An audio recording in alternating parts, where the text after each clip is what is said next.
منبر نور پر تشریف فرما علماء کرام و معزز و محترم و مقدس سامعین کرام، نہایت ہی ادب و احترام کے ساتھ السلام علیکم ورحمۃ اللہ تعالی وبرکاتہ۔ الحمدللہ الذی ابدع الافلاک والارضین، والصلاة والسلام علی من کان نبیا وآدم بین الماء والطین، وعلی آلہ واصحابہ اجمعین، اما بعد فاعوذ باللہ من الشیطان الرجیم، بسم اللہ الرحمن الرحیم، فاذکرونی اذکرکم۔ آمنت باللہ، صدق اللہ المولانا العظیم، وبلغنا رسولہ النبی الکریم، ونحن علی ما قال ربنا لمن الشاہدین والشاکرین والذاکرین، والحمد للہ رب العالمین۔ محبت سے ہم اپنی بات کا آغاز کرتے ہیں، محبت سے ہم اپنی بات کا آغاز کرتے ہیں کہ دشمن بھی ہماری گفتگو پہ ناز کرتے ہیں، اور کہاں سے شعلہ اٹھتا ہے کہاں نفرت پنپتی ہے، کہاں سے شعلہ اٹھتا ہے کہاں نفرت پنپتی ہے، سمجھتے ہیں سبھی لیکن نظر انداز کرتے ہیں۔ اور کسی کم ظرف کی شعلہ بیانی سے نہ ڈریے گا، کسی کم ظرف کی شعلہ بیانی سے نہ ڈریے گا، جو خالی برتن ہوتے ہیں بڑی آواز کرتے ہیں، جو خالی برتن ہوتے ہیں بڑی آواز کرتے ہیں۔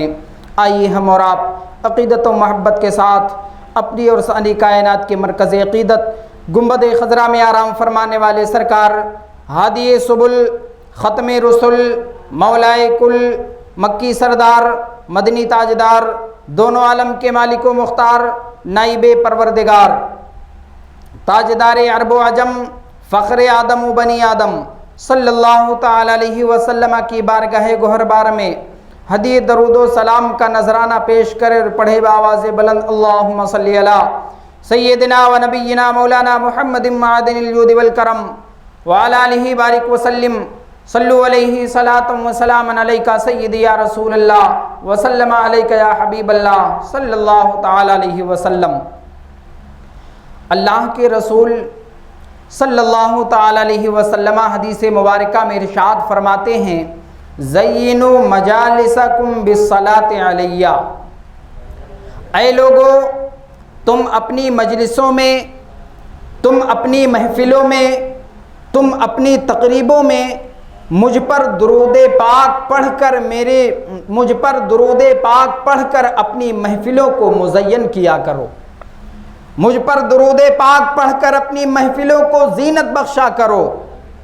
جب ہم آقا کریم علیہ الصلاۃ والسلام کی بارگاہ میں اپنی مجلسوں میں درود بھیجیں گے، نبی پر ہم ہدیہ سلام پیش کریں گے اپنی مجلسوں سے، اپنی محفلوں سے، تو درود پاک کی برکت سے ہماری محفلوں میں رونق پیدا ہو جائے گی، ہماری محفلیں روشن ہو جائیں گی۔ اور درود پاک پڑھنا یہ بڑے خوش نصیبی کی بات ہے۔ آقا کریم صلی اللہ تعالی علیہ وسلم نے ارشاد فرمایا، اے لوگو، قیامت کا دن بڑا ہولناک دن ہے، قیامت کا دن بڑا خوفناک دن ہے، اور قیامت کے دن ہر انسان کو بڑے مشکل امتحانات سے گزرنا ہوگا، ہر بندے کو بڑی مشکل گھاٹیوں سے گزرنا ہوگا۔ آقا ارشاد فرماتے ہیں کہ جو بندہ اپنی دنیاوی زندگی میں مجھ پر درود پاک شوق سے پڑھتا رہے گا، مجھ پر درود پاک شوق سے پڑھے گا، آقا فرماتے ہیں کل جب قیامت کا دن ہوگا، نفسی نفسی کا عالم ہوگا، اعزا اقربا ایک دوسرے سے بھاگ رہے ہوں گے، کوئی کسی کا پہچاننے والا نہ ہوگا، تو آقا ارشاد فرماتے ہیں کہ اگر بندے نے اپنی دنیاوی زندگی میں مجھ پر درود پاک شوق سے پڑھا ہے، کل جب قیامت کے میدان میں قیامت کے دن اس بندے کی پیشی اللہ رب قدیر کی بارگاہ میں ہوگی، تو اللہ رب قدیر اس درود پاک پڑھنے کی برکت سے قیامت کے دن آنے والی ساری مشکلات کو اللہ رب قدیر اس بندے سے دور فرما دے گا، اور اس بندے کو قیامت کے دن امن و امان عطا فرما دے گا، اور اللہ رب قدیر اس بندے کی ساری مشکلات کو آسان فرما دے گا۔ ہمیں اور آپ کو بھی آقا کریم صلی اللہ تعالی علیہ وسلم کی ذات پر عقیدت کے ساتھ اور محبت کے ساتھ درود پڑھنے کا وظیفہ بنانا ہے، اور یہ ہمارے لیے نجات کا ذریعہ ہے۔ جب نبی کا ذکر آئے، نبی کا نام آئے تو مجبور ہو کر نہیں بلکہ مسرور ہو کر درود پاک پڑھا کیجیے۔ آقا کریم صلی اللہ تعالی علیہ وسلم نے ایک مرتبہ صحابہ سے ارشاد فرمایا، اے میرے صحابہ بتاؤ کہ سب سے بڑا بخیل کون ہے؟ سب سے بڑا بخیل کون ہے؟ تو صحابہ نے عرض کیا، یا رسول اللہ، اللہ رب قدیر جسے مال و دولت دے اور وہ اس کی راہ میں خرچ نہ کرے، وہ اس کی راہ میں صدقات و خیرات نہ کرے تو سب سے بڑا بخیل ہے۔ تو آقا کریم ارشاد فرماتے ہیں، میرے صحابہ، سب سے بڑا بخیل وہ ہے جس کے سامنے میرا ذکر کیا جائے، جس کے سامنے میرا نام آئے اور وہ بندہ مجھ پر درود پاک نہ پڑھے، سب سے بڑا بخیل وہ ہے۔ تو نبی پاک صلی اللہ تعالی علیہ وسلم پر درود پاک پڑھنے کی جب بات آئے تو عقیدت کے ساتھ نبی کی جانب لو لگا کر، گنبد خضرا کی جانب لو لگا کر کے درود پاک پڑھنا چاہیے، اور یہ ہمارے اور آپ کے لیے نجات کا ذریعہ بن جائے گا۔ آئیے ہم اور آپ عقیدت اور محبت کے ساتھ گنبد خضرا کی جانب لو لگا کر برکت کے لیے ایک مرتبہ اور درود پاک پڑھ لیں۔ اللہم صلی علی سیدنا و نبینا مولانا محمد معدن الجود والکرم وعلی آلہ بارک وسلم، صلو علیہ صلاۃ و سلام علیکہ سیدی یا رسول اللہ وسلم علیکہ یا حبیب اللہ صلی اللہ تعالی علیہ وسلم۔ حضرات محترم، حمد و صلات کے بعد میں نے قرآن مجید و فرقان حمید کے آیات بینات کے چند الفاظ تلاوت کرنے کا شرف حاصل کیا۔ انشاءاللہ تبارک و تعالی آج کی اس بابرکت محفل سے، آج کی اس پاکیزہ محفل میں میں سید الشہداء، فخر الشہداء، شہید کربلا، مرکز مہر و وفا، راکب دوش مصطفیٰ، پیکر صبر و رضا، سیدنا امام حسین رضی اللہ تعالیٰ عنہ کی ولادت اور آپ کے حسن و جمال اور آپ کے سیرت و کردار کے متعلق چند گزارشات آپ کی بارگاہ میں عرض کروں گا، آپ کی بارگاہ میں پیش کروں گا۔ مولا تعالیٰ کی بارگاہ میں دعا ہے کہ مولا ہمیں اور آپ سب کو حق بولنے اور حق سننے اور حق سن کر عمل اور استقامت کی توفیق عطا فرمائے۔ عزیزان گرامی، اللہ رب قدیر نے قرآن مجید فرقان حمید کے پارہ نمبر 2 سورہ بقرہ کی آیت نمبر 152 میں کائنات کے لوگوں سے خطاب کرتے ہوئے ارشاد فرمایا، فَاذْكُرُونِی، اے لوگو،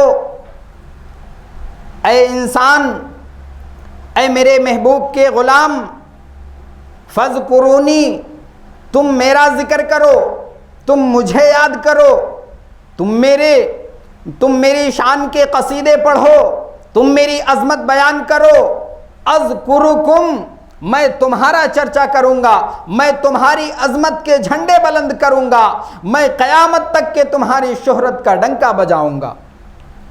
دنیا کے زمینداروں، مالداروں اور سرداروں اور سلطانوں اور بادشاہوں اور وزیروں کے نام تو مٹ جائیں گے، لیکن قیامت تک کے لیے تمہارا نام مٹنے نہیں دوں گا۔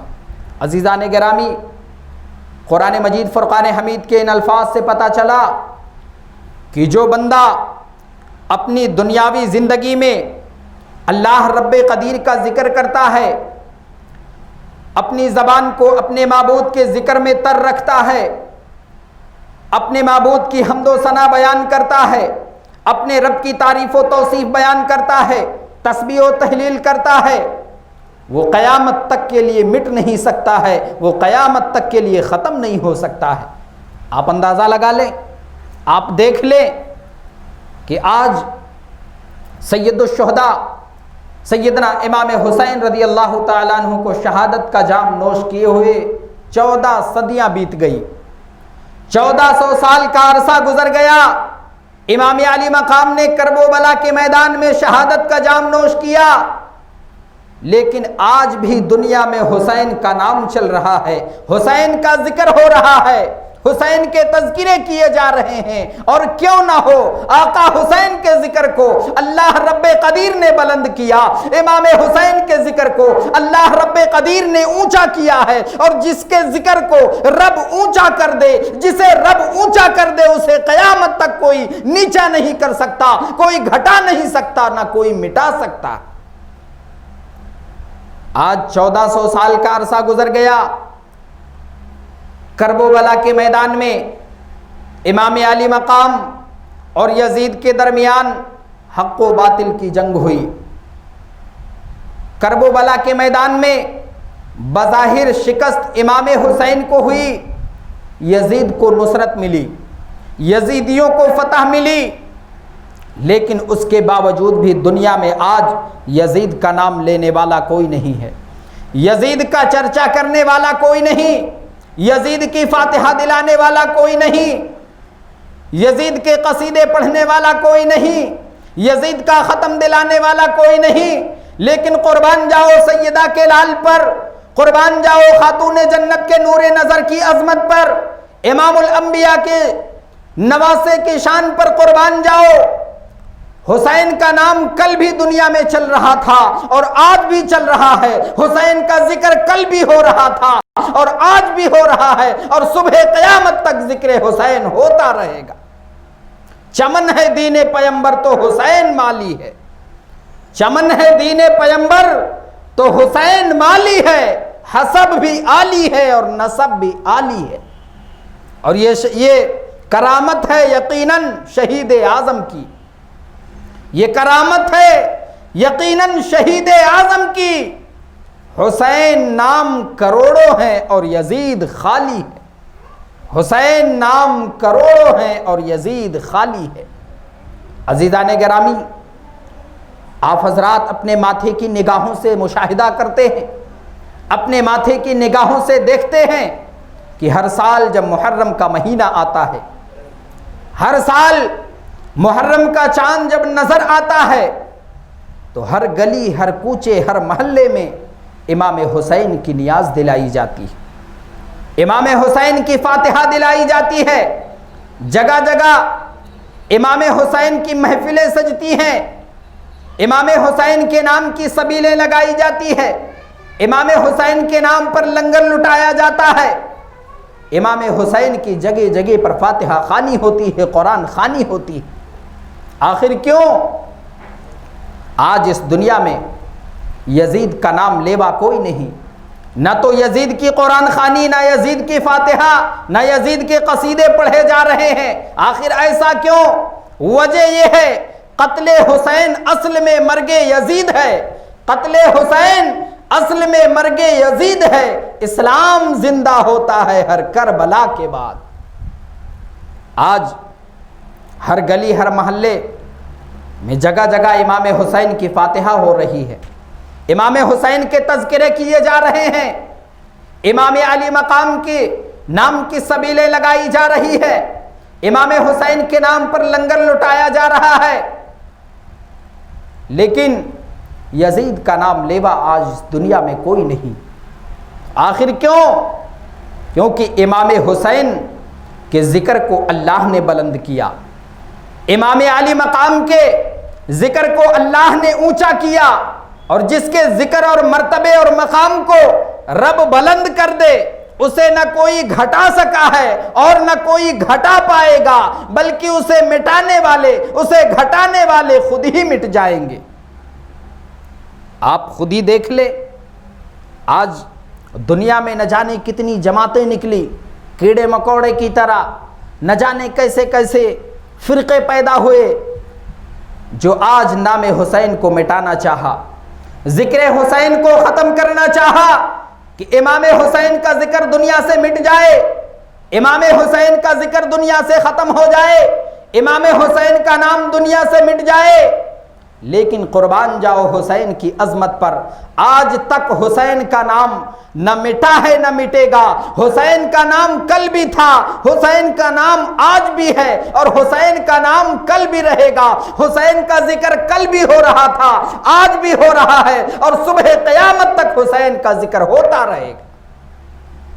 اس راز سے واقف ہیں زمانے والے، اس راز سے واقف ہیں زمانے والے، سارے زندہ ہیں محمد کے گھرانے والے، اور مٹ گئے مٹتے ہیں مٹ جائیں گے سارے آخر، مٹ گئے مٹتے ہیں مٹ جائیں گے سارے آخر، اے شبیر تیرا نام مٹانے والے۔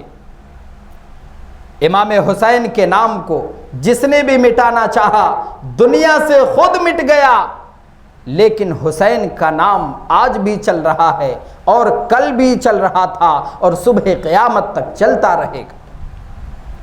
آج ہم سب یہاں حاضر ہوئے ہیں، جمع ہوئے ہیں امام حسین علی جدہ علیہ السلام کے ذکر پاک کرنے کے لیے۔ امام حسین رضی اللہ تعالیٰ عنہ کو شہادت کا جام نوش کیے ہوئے 1400 سال کا عرصہ گزر گیا، لیکن آپ جب تاریخ کا مطالعہ کریں گے، آپ جب ان کی سیرت کا مطالعہ کریں گے، آپ جب ان کی عظمت کا مطالعہ کریں گے، تو یہ بات واضح ہو جائے گی کہ امام حسین کے مقام اور مرتبے کو، امام حسین کی شان اور عظمت کو امام الانبیاء نے پہلے ہی بیان فرما دیا تھا، اس وقت بیان فرما دیا تھا جب امام حسین کی ولادت بھی دنیا میں نہیں ہوئی تھی۔ امام حسین کی خوشخبری امام الانبیاء نے پہلے ہی دے دیا تھا، امام حسین کی خبر نبیوں کے نبی نے پہلے ہی دے دیا تھا۔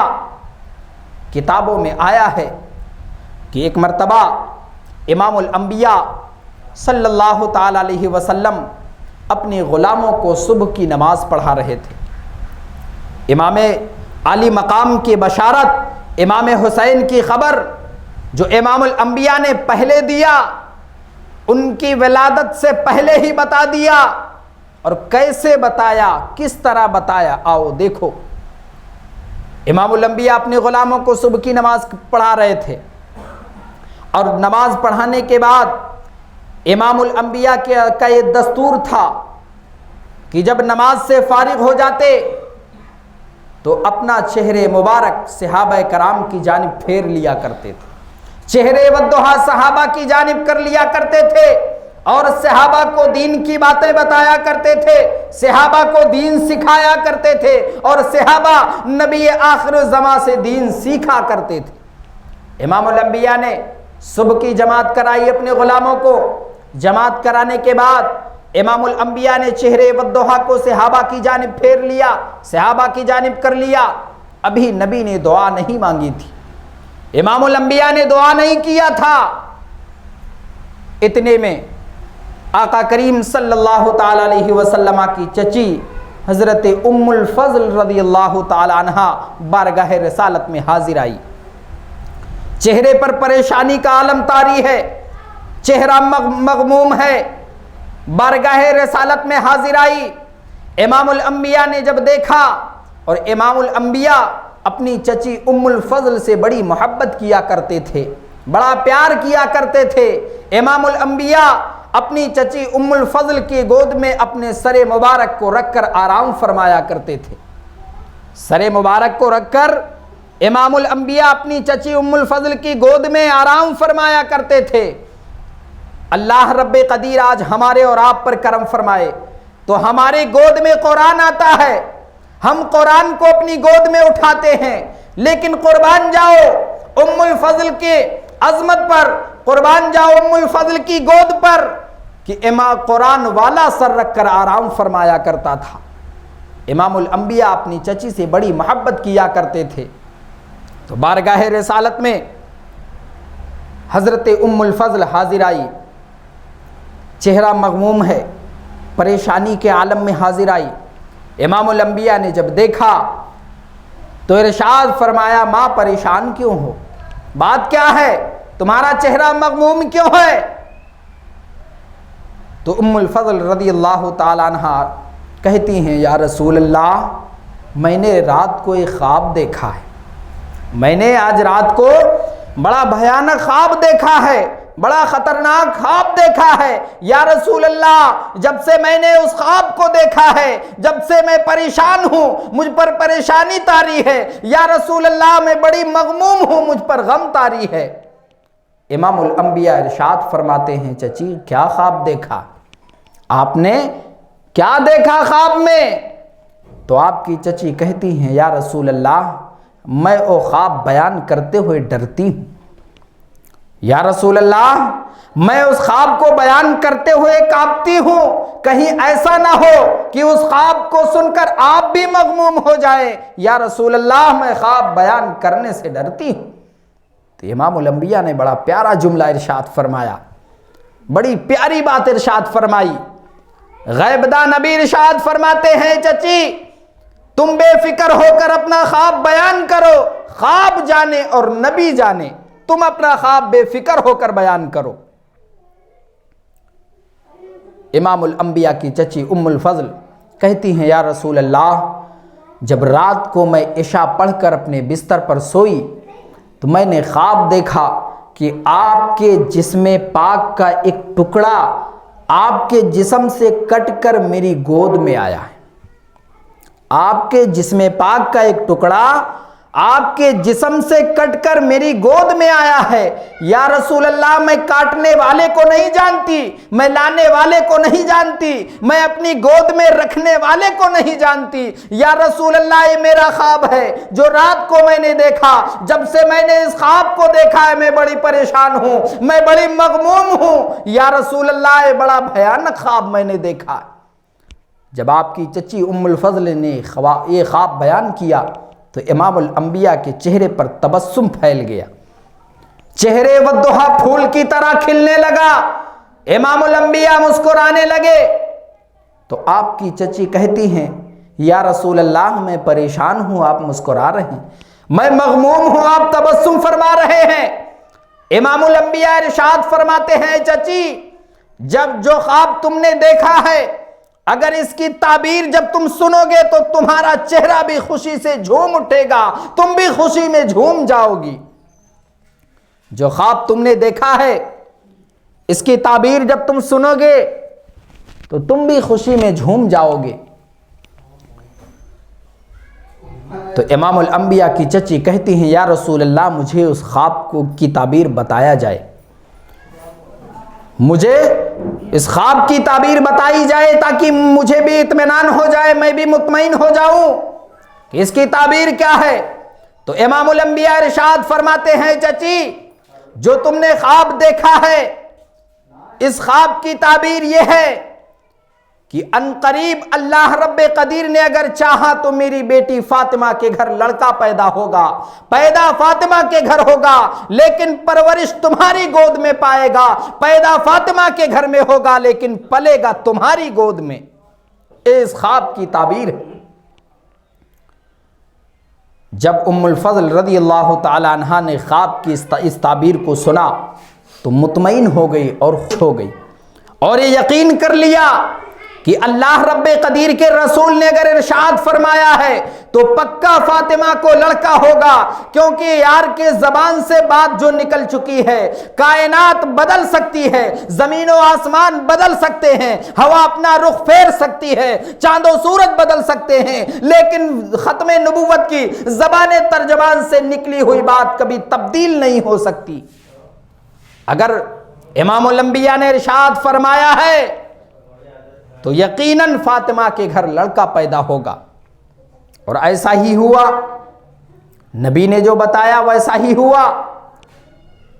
ہجرت کا 4تھا سال تھا، شعبان المعظم کا مقدس مہینہ تھا، شعبان المعظم کی 5 تاریخ تھی، جیسا امام الانبیاء نے نشاندہی فرمایا تھا، جیسے امام الانبیاء نے ارشاد فرمایا تھا، ٹھیک ویسے ہی اللہ رب قدیر نے اپنے یار کی لخت جگر، اپنے یار کی پیاری بیٹی سیدہ طیبہ طاہرہ خاتون جنت رضی اللہ تعالی عنہا کو لڑکا عطا فرمایا، امام حسین عطا فرمایا۔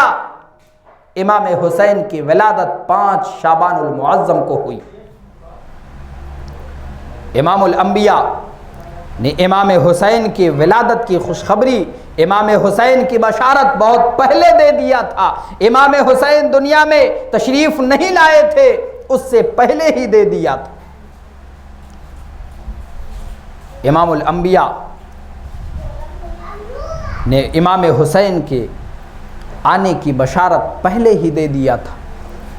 امام حسین کی ولادت 5 شعبان المعظم کو ہوئی۔ حضرت عبداللہ ابن عباس رضی اللہ تعالیٰ عنہ کی روایت، امام حسین کی جب ولادت دنیا میں ہو گئی تو کس شان سے ہوئی، کس عظمت سے امام حسین کی ولادت ہوئی دنیا میں؟ حضرت عبداللہ ابن عباس رضی اللہ تعالیٰ عنہ کی روایت، آپ فرماتے ہیں کہ اللہ کے رسول صلی اللہ تعالیٰ علیہ وسلم ایک مرتبہ صحابہ کو جماعت کرا رہے تھے۔ جماعت سے جب فارغ ہو گئے، صحابہ کو جماعت کرا دیا، جماعت سے فارغ ہوئے، امام الانبیاء نے ارشاد فرمایا، علی، عرض کیا یا آقا حاضر ہوں۔ حضرت علی بارگاہ رسالت میں حاضر آئے۔ حضرت علی رضی اللہ تعالیٰ عنہ جب بارگاہ رسالت میں حاضر آنے لگے تو امام الانبیاء مصلی امامت پر کھڑے ہو گئے۔ علی قریب آ گئے، تعظیم میں کھڑے ہو گئے۔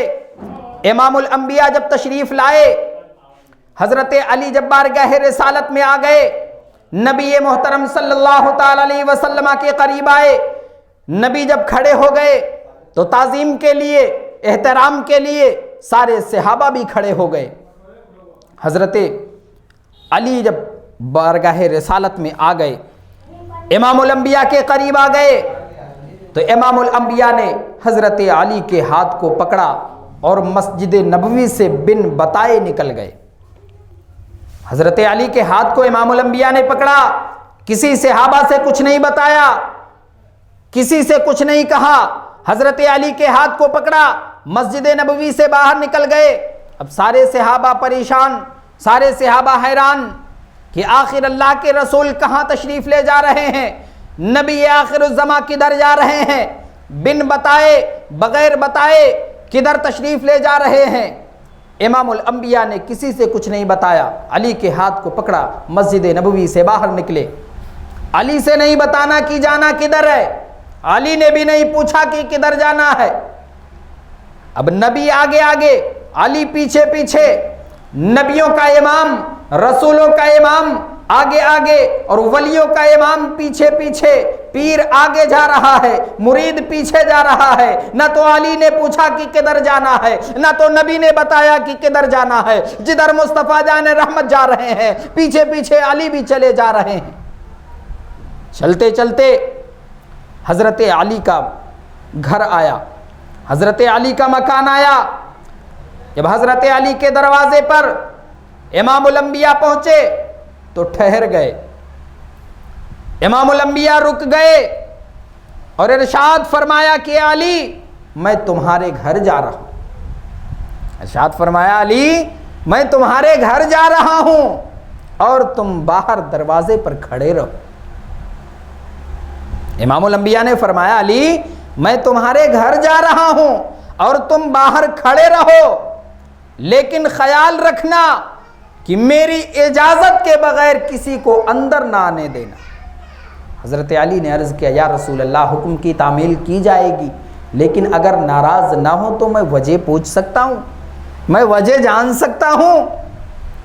تو امام الانبیاء نے ارشاد فرمایا علی آج میری بیٹی فاطمہ کو لڑکا پیدا ہوا ہے، آج اللہ رب قدیر نے میری بیٹی فاطمہ کو لڑکا عطا فرمایا ہے، حسن مجتبیٰ کا بھائی پیدا ہوا ہے، اے علی تیرا نور نظر پیدا ہوا ہے، جس کی زیارت کے لیے آسمان سے ہزاروں فرشتے آ رہے ہیں، اللہ رب قدیر کے حکم سے وہ مجھے مبارکبادی دینے آ رہے ہیں اور بچے حسین کی زیارت کرنے کے لیے آ رہے ہیں۔ امام الانبیاء یہ بات ارشاد فرما کر کاشان فاطمہ کے میں تشریف لے گئے، حجرے فاطمہ میں تشریف لے گئے۔ حضرت علی دروازے پر پہرا دے رہے، ڈیوٹی دے رہے۔ جب آقا کریم صلی اللہ تعالی علیہ وسلم حجرے کے اندر تشریف لے گئے تو جب سیدہ طیبہ طاہرہ خاتون جنت فاطمۃ الزہرا نے اپنے بابا جان کو آتا ہوا دیکھا تو امام الانبیاء کی تعظیم کے لیے سیدہ کھڑی ہو گئی. اور خاتون جنت کا یہ دستور تھا، یہ عادت مبارکہ تھی کہ جب بھی امام الانبیاء اپنی پیاری بیٹی فاطمہ کے گھر تشریف لے جاتے تھے تو سیدہ اپنے بابا جان کی عزت کے لیے، اپنے بابا جان کی تعظیم کے لیے، احترام کے لیے سیدہ کھڑی ہو جایا کرتی تھی. اور جب خاتون جنت اپنے گھر تشریف لاتی، خاتون جنت امام الانبیاء سے ملاقات کے لیے آتی تو امام الانبیاء بھی اپنی بیٹی کی تعظیم کے لیے کھڑے ہو جایا کرتے تھے. تو آقا کریم صلی اللہ تعالی علیہ وسلم فاطمہ کے قریب جب پہنچے تو سیدہ تعظیم کے لیے کھڑی ہو گئی اور قریب آئی، اپنے بابا جان کے ہاتھوں کو چوما. امام الانبیاء نے اپنی پیاری بیٹی کے پیشانی کو بوسہ دیا. پیار و محبت کے بعد آنے والے نئے مہمان کے پاس امام الانبیاء بیٹھ گئے، آقا حسین کی چارپائی پر بیٹھ گئے اور امام حسین کو بڑے غور سے دیکھنے لگے. امام الانبیاء اپنے نواسے حسین کو بڑے غور سے جب دیکھنے لگے تو خاتون جنت عرض کرتی ہیں، بابا جان آپ بچے کو بڑے غور سے دیکھ رہے ہیں. تو امام الانبیاء ارشاد فرماتے ہیں، بیٹی فاطمہ میں یہ دیکھ رہا ہوں کہ آنے والا جو نیا مہمان آیا ہے یہ کس کی شکل لے کر آیا ہے، یہ کس کی صورت لے کر کے آیا ہے، میں یہ دیکھ رہا ہوں. خاتون جنت کہتی ہیں، اے بابا جان میں بھی صبح سے دیکھ رہی ہوں کہ آنے والا مہمان کس کی صورت لے کر آیا ہے، کس کی شکل لے کر آیا ہے. امام الانبیاء پوچھتے ہیں، بیٹی کیا اندازہ لگایا، کیا دیکھا؟ خاتون جنت کہتی ہیں، ابا جان مجھے اس بچے کی شکل میں یا تو آپ نظر آتے ہیں یا مولا علی نظر آتے ہیں. امام الانبیاء نے جب یہ سنا تو تبسم فرمایا، مسکرا پڑے، ارشاد فرمایا کہ بیٹی تم نے صحیح اندازہ لگایا. امام حسین کے قریب امام الانبیاء تشریف فرما ہے اور حسرت سے امام حسین کو دیکھتے ہیں، اللہ رب قدیر کی تعریف و توصیف بیان کرتے ہیں، رب کی حمد و ثنا بیان کرتے ہیں. ادھر آسمان سے فرشتے قطار در قطار بچے کی زیارت کرتے ہیں، امام حسین کی زیارت کرتے ہیں اور اپنے آقا کو مبارکبادی پیش کرتے ہیں. امام الانبیاء فرشتوں کی مبارکبادی کو وصول کر رہے ہیں. فرشتے آسمان سے امام حسین کی ولادت پر نبی آخر الزماں کو مبارکبادی دینے اور حکم خدا سے نبی آخر الزماں کو مبارکبادی پیش کرنے اور امام حسین کی زیارت کرنے کے لیے آسمان سے فرشتے آئے تھے. امام الانبیاء تشریف فرما ہے، فرشتے قطار در قطار آتے ہیں اور زیارت کرتے ہیں، نبی آخر الزماں کو مبارکبادی پیش کر رہے ہیں، امام الانبیاء مبارکبادی وصول کر رہے ہیں. ادھر مسجد نبوی میں آقا کریم کے جانثار نبی معظم کے غلام نبی محترم کی آمد کا انتظار کر رہے ہیں، نبی آخر الزماں کی آمد کے انتظار میں بیٹھے ہیں. جب کافی وقت ہو گیا، کافی عرصہ گزر گیا لیکن نبی آخر الزماں تشریف نہ لائے تو صحابہ بڑے پریشان ہوئے، صحابہ بڑے حیران ہوئے. سارے صحابہ حضرت ابو بکر کے پاس آئے، آ کر کے کہنے لگے، اے یار غار آپ سے اللہ کے رسول بڑی محبت کیا کرتے تھے، آپ سے بڑا پیار کیا کرتے تھے، آپ اٹھیں اور آقا کریم صلی اللہ تعالی علیہ وسلم کو تلاش کریں کہ آخر آقا کریم کہاں تشریف لے گئے ہیں. سب خیر تو ہے، کسی کو کچھ بتایا نہیں، کسی سے کچھ کہا نہیں. حضرت علی کا ہاتھ پکڑا، مسجد سے باہر نکل گئے. سب خیر تو ہے، آپ تلاش کریں، آپ ڈھونڈیں کہ کہاں تشریف لے گئے. صحابہ کی بات کو سن کر سیدنا ابو بکر صدیق رضی اللہ تعالی عنہ مسجد نبوی سے باہر نکلے، جوتا پہنا اور آقا کریم کی تلاش میں نکل پڑے. کسی سے پوچھا نہیں، کسی نے بتایا نہیں کہ آقا فلاں راستے سے گئے ہیں، فلاں گلی سے گزرے ہیں. نبی آخر الزما کی تلاش میں آقا کریم علیہ السلام کے سچے اور پکے صحابی اسی راستے سے گزرتے جا رہے ہیں جس راستے سے خاتم النبیین گزرے ہیں، اسی راستے سے جا رہے ہیں جس طرح سے خاتم پیغمبرہ سید المرسلین ہو کر کے گزرے ہیں، اسی راستے سے گزرتے جا رہے ہیں۔ سیدنا ابو بکر صدیق رضی اللہ تعالیٰ عنہ تلاش کرتے کرتے حضرت علی کے مکان تک پہنچ گئے۔ نبی آخر الزماں کو ڈھونڈتے ڈھونڈتے حضرت علی کے دروازے تک پہنچ گئے۔ کیا دیکھا کہ حضرت علی دروازے کے باہر پہرا دے رہے ہیں۔ حضرت علی دروازے کے باہر پہرا دے رہے ہیں، ڈیوٹی دے رہے ہیں۔ حضرت ابو بکر صدیق نے سلام عرض کیا اور کہا کہ اے بھائی علی، آقا کریم صلی اللہ تعالیٰ علیہ وسلم آپ کے گھر کے اندر ہیں، آپ کے مکان میں ہیں۔ حضرت علی کہتے ہیں کہ ہاں بھائی، آقا کریم صلی اللہ تعالیٰ علیہ وسلم ہمارے گھر کے میں ہیں۔ اب حضرت ابو بکر بڑے متعجب ہوئے کہ اب حضرت علی باہر پہرا دے رہے ہیں، ڈیوٹی دے رہے ہیں، آقا کریم گھر کے اندر ہیں۔ آقا کریم صلی اللہ تعالیٰ علیہ وسلم کی صحابی حضرت ابو بکر سے حضرت علی نے پوچھا کہ اے ابو بکر، تم یہاں تک کیسے پہنچے؟ تم سے کس نے بتایا؟ تمہیں کیسے پتا چلا کہ امام الانبیاء میرے گھر میں ہیں؟ حضرت ابو بکر کہتے ہیں کہ ہم نے کسی سے پوچھا نہیں، ہم سے کسی نے بتایا نہیں۔ حضرت علی پوچھتے ہیں پھر یہاں تک کیسے آ گئے، یہاں تک کیسے پہنچے؟ حضرت ابو بکر ارشاد فرماتے ہیں، اے علی، جس راستے سے خاتم النبیین ہو کر گزرے تھے، رحمت للعالمین ہو کر گزرے تھے، امام الانبیاء ہو کر گزرے تھے، نبوت کی بھینی بھینی خوشبو اس راستے سے آ رہی تھی، ہم اسی خوشبو سے یہاں تک آ گئے ہیں۔ اور جس راستے سے امام الانبیاء گزر جائیں، وہ راستہ نبی آخر الزماں کی خوشبو سے مہک اٹھتا تھا۔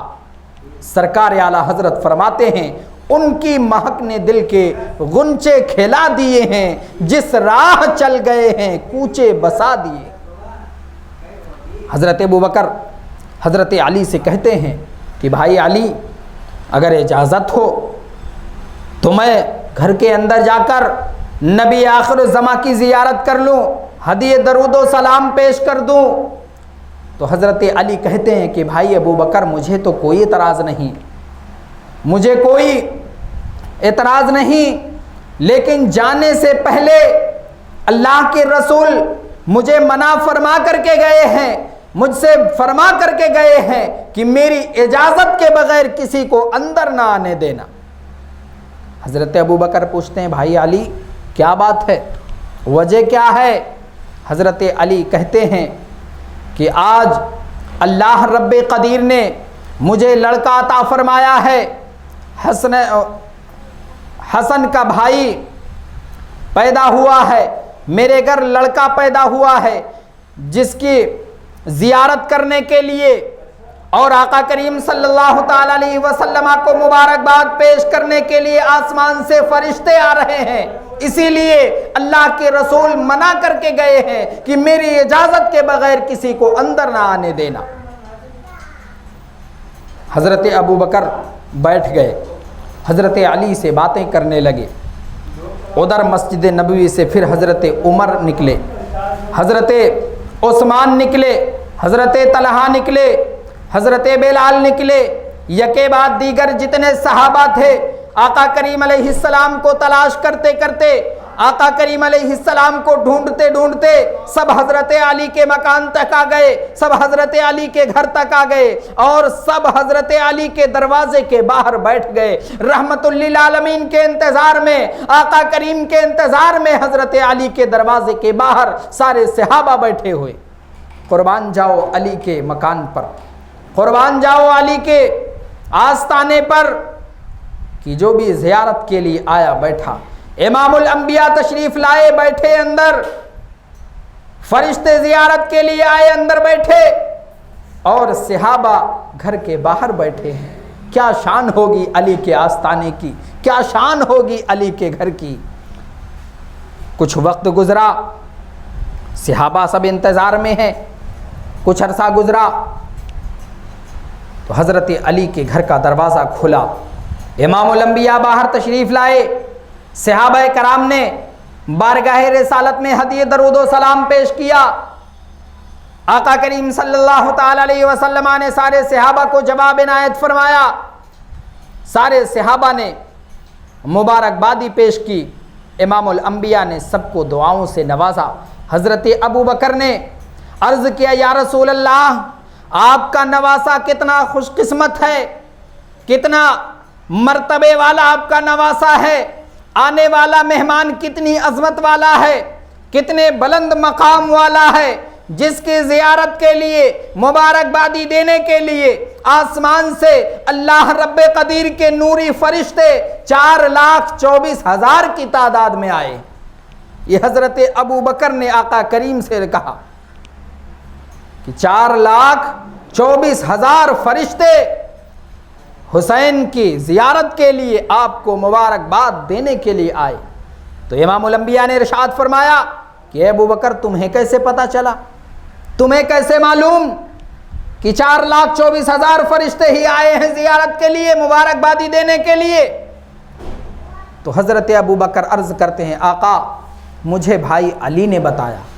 آقا نے حضرت علی سے ارشاد فرمایا علی تمہیں کیسے پتا چلا, تمہیں کیسے معلوم کہ 4,24,000 فرشتے زیارت کے لیے آئے ہیں؟ تو حضرت علی عرض کرتے ہیں یا رسول اللہ, یا حبیب اللہ, جب میں گھر کے باہر ڈیوٹی دے رہا تھا, جب میں دروازے کے باہر پہرا دے رہا تھا, آسمان سے فرشتے قطار در قطار زیارت کے لیے آتے, آپ کے نواسے کی زیارت کے لیے آتے, زیارت کرتے, آپ کو مبارکبادیاں پیش کرتے, اور پھر جب واپس جاتے تو آپ کے نواسے کے حسن و جمال کی تعریف کرتے جاتے, آپ کے نواسے کے حسن کی تعریف کرتے جاتے تھے اور اپنی تعداد بھی بتاتے جا رہے تھے. مجھے فرشتوں سے پتا چلا. یہ سن کر امام الانبیاء مسکرا پڑے اور ارشاد فرمایا اے علی تم نے سچ فرمایا, اے علی تم نے سچ فرمایا ہے. بچے حسین کی زیارت کے لیے اور مجھے مبارکبادی پیش کرنے کے لیے اللہ رب قدیر کے نوری فرشتے 4,24,000 کی تعداد میں تشریف لائے تھے. تو یہ حسین کی عظمت ہے, یہ حسین کا مقام ہے, یہ آقا حسین کی شان ہے. عزیزان گرامی, وقت بھی کافی ہو چکا ہے. انشاءاللہ تبارک و تعالی اب آگے کی گفتگو, آگے کی بات کل کے محفل میں انشاءاللہ بتائی جائے گی. مولا تعالیٰ کی بارگاہ میں دعا ہے کہ مولا ہمارے بولنے میں جو کسی قسم کی خامیاں, لغزشیں سہون یا قصدن ہوئی, آقا حسین کے صدقے میں امام الانبیاء کے نالین پاک کے طفیل مولا معاف فرمائے. استغفر اللہ ربی من کل ذنب واتوب الیہ. دنیا میں ہم سب جب تک کے رہیں ایمان پر رہیں, اور جب دنیا سے جائیں تو ایمان کی دولت اپنے ساتھ لے کر جائیں. آمین. وآخر دعوانا ان الحمد للہ رب العالمین. السلام علیکم.